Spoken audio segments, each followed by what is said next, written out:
बिस्मिल्लाहिर्रहमानिर्रहीम। अस्सलाम वालेकुम। मैं हूं आलिया ख़ान और आप देख रहे हैं मेरा YouTube channel gardening with Alia Khan. कभी आपने सोचा है कि अगर इस ज़मीन पर दरख्त, फूल पौधे नहीं होते तो ये ज़मीन कैसी नज़र आती?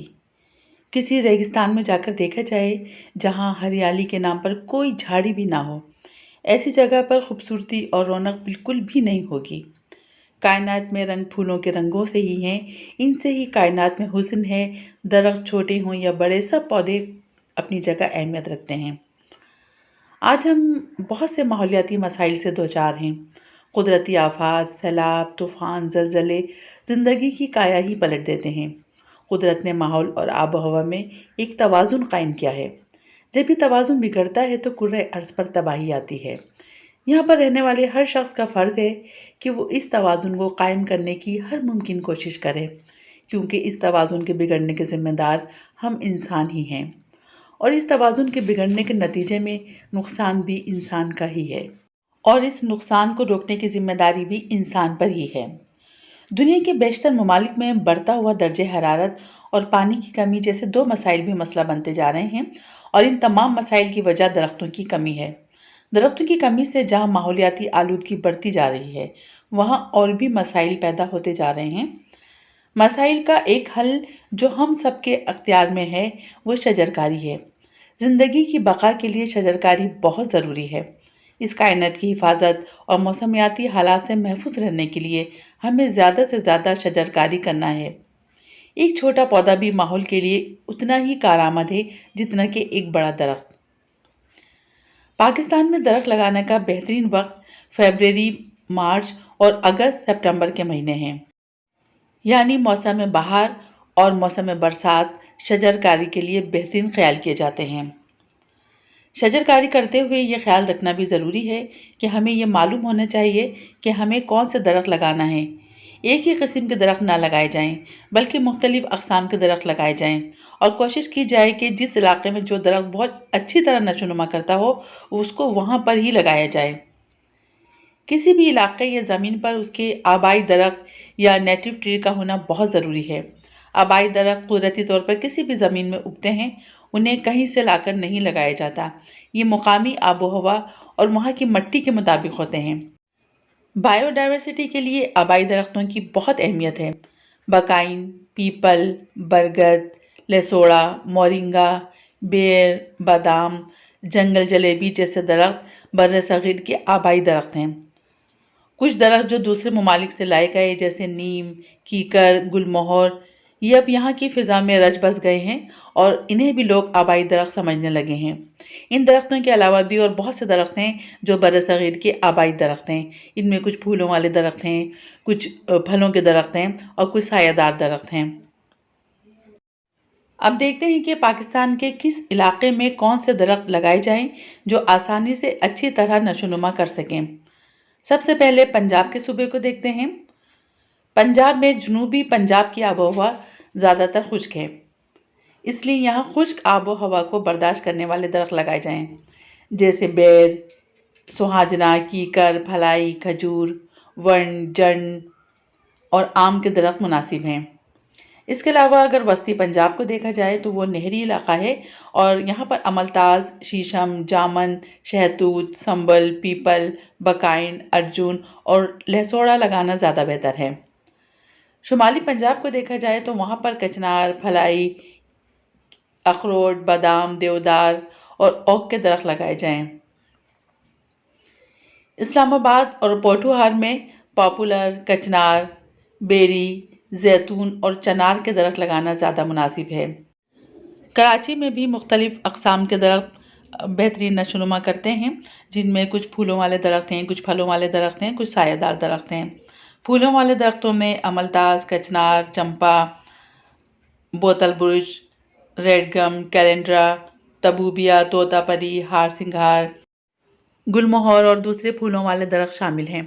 इसी तरह से अगर सायादार दरख्तों को देखा जाए तो उसमें नीम, पलकन और बकाइन शामिल है। बकाइन गर्मियों में खूबसूरत छतरी बनाता है, बहुत घना दरख्त होता है और बहुत ठंडा इसका साया होता है। सर्दियों में देखा जाए तो इसके सारे पत्ते झड़ जाते हैं और सर्दियों में ये धूप देता है, यानी गर्मी सर्दी दोनों के लिए ये दरख्त बेहतरीन है। पलकन के दरख्त की नशोनुमा बहुत तेज़ होती है, ये साया भी देता है और इसके पत्ते भी नहीं झड़ते, यानी बहुत ज़्यादा इससे कचरा भी नहीं होता।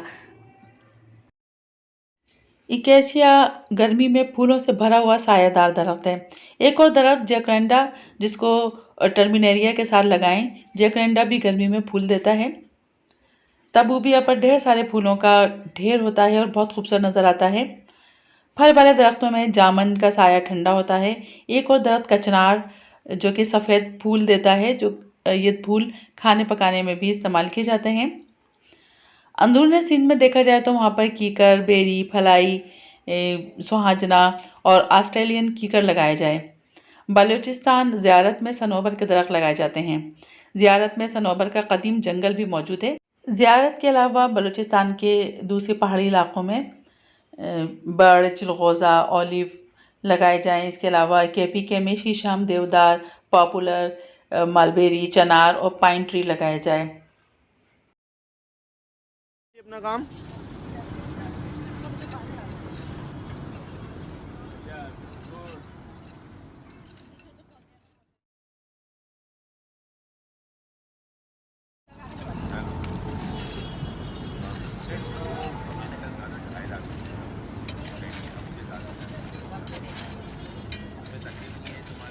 अगर स्कूल, कॉलेज या किसी पार्क में दरख्त लगा रहे हैं तो मुनासिब फासला ज़रूरी है।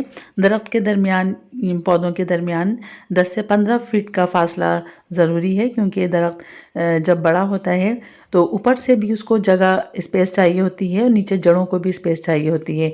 अगर बहुत करीब करीब दरख्त को लगा देंगे तो उनकी जड़ों को आगे बढ़ने का, नशोनुमा करने का भी मौका नहीं मिलेगा और ऊपर से दरख्त को छतरी बनाने का या अपनी शाखें बढ़ाने का भी मौका नहीं मिलेगा और फिर दरख्त की ग्रोथ के ऊपर इसका बुरा असर होगा। शजरकारी करने के लिए जब पौधा या दरख्त लगाया जाए तो कोशिश यही करें कि बड़े पौधे लगाए जाएं जो जल्द ही अपनी ग्रोथ शुरू कर दें और इनकी बहुत ज़्यादा केयर करने की भी ज़रूरत ना हो। शजरकारी जब भी की जाए, पौधे बहुत ज़्यादा छोटे ना लें।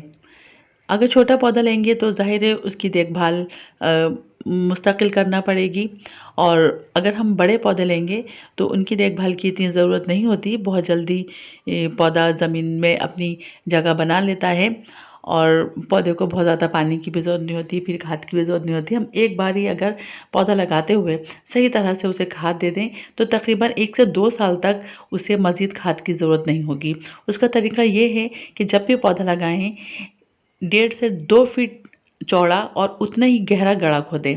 उस गड्ढे के अंदर आप पानी डाल दें ताकि ज़मीन की जो अंदर मिट्टी है वो नरम हो जाए। फिर उसमें खाद डालें, कुछ बारू मिट्टी डालें और फिर उसके बाद जो भी पौधा लगा रहे हैं, गमले में है तो गमले में से एहतियात से निकालें। अगर प्लास्टिक शॉपर में है तो शॉपर के साथ पौधा ना लगाएं, बल्कि शॉपर को निकाल दें। उस प्लास्टिक को निकालने के बाद उस पौधे को उस गड्ढे के अंदर लगा दें।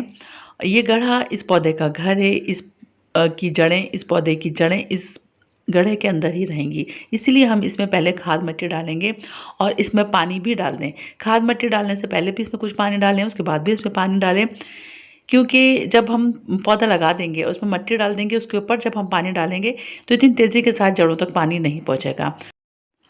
और जब गड्ढे में पहले ही पानी दे देंगे तो पौधा ट्रांसप्लांट करने के दौरान शौक में भी नहीं आएगा, जो कि अमूमन होता है। जब पौधा लगाया जाता है तो उसकी जड़ें डैमेज हो जाती हैं, उन्हें पानी सही से नहीं दिया जाता और पौधे वहीं पर ही सूख जाते हैं। आज की वीडियो यहाँ पर ख़त्म करते हैं। वीडियो को लाइक करें, चैनल को सब्सक्राइब करें और अब नेक्स्ट वीडियो तक के लिए इजाज़त दें। अल्लाह हाफिज़।